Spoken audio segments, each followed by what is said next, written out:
ہمارے جو حکمران تھے انہوں نے اپنی عزت و وقار کو برقرار رکھا، بحال رکھا، اور یہ سہرا بھی پاکستان کو جاتا ہے کہ یہیں پر عالمی جو سربراہی کانفرنس ہوئی مسلمانوں کی، اسلامک سمٹ، ذوالفقار علی بھٹو صاحب نے جس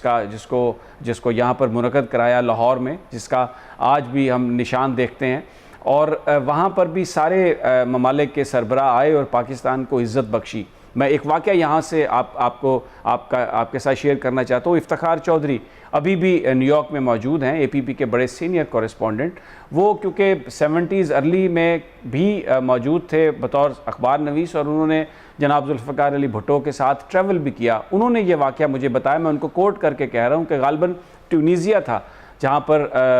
پہنچ رہے تھے وزیر اعظم ذوالفقار علی بھٹو ایک سرکاری دورے پر، تو پتہ یہ چلا، کنٹرول ٹاور سے یہ اطلاع ملی کہ جو کنگ ہے وہ شاید 45 منٹس ایئرپورٹ پر لیٹ پہنچیں گے، تو اس لیے آپ کو 45 منٹ لینڈ کرنے کے بعد ان کا انتظار کرنا پڑے گا ایئرپورٹ پر۔ تو بھٹو صاحب نے پائلٹ سے پوچھا کہ آپ کے پاس جہاز میں کتنا فیول ہے؟ تو انہوں نے کہا کہ تقریباً 2 گھنٹے ہم فلائی کر سکتے ہیں۔ تو بھٹو صاحب نے پائلٹ سے کہا کہ آپ 45 منٹ فضا میں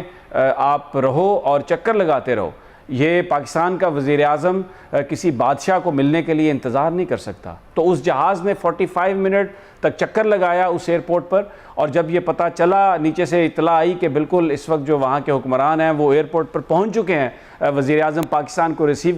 کرنے کے لیے، تو پھر ذوالفقار علی بھٹو نے کہا کہ بالکل آپ جہاز کو لینڈ کریں، اور وہ کوئی ان کی اپنی ذاتی عزت اور حنا کا مسئلہ نہیں تھا۔ افتخار چودھری صاحب نے کہا کہ بھٹو صاحب کے یہ الفاظ تھے کہ پرائم منسٹر آف پاکستان کسی کا انتظار نہیں کر سکتا، ہم تیسری دنیا میں، ہم اسلامی جو ہمارا بلاک ہے اس میں پاکستان کی ایک بہت بڑی اہمیت ہے، تو پاکستان کا پرائم منسٹر کسی کا انتظار نہیں کر سکتا۔ انہوں نے 45 منٹ جو جہاز ہے وہ فضا میں چکر لگاتا رہا، اور پھر وہ انہوں نے لینڈ کیا۔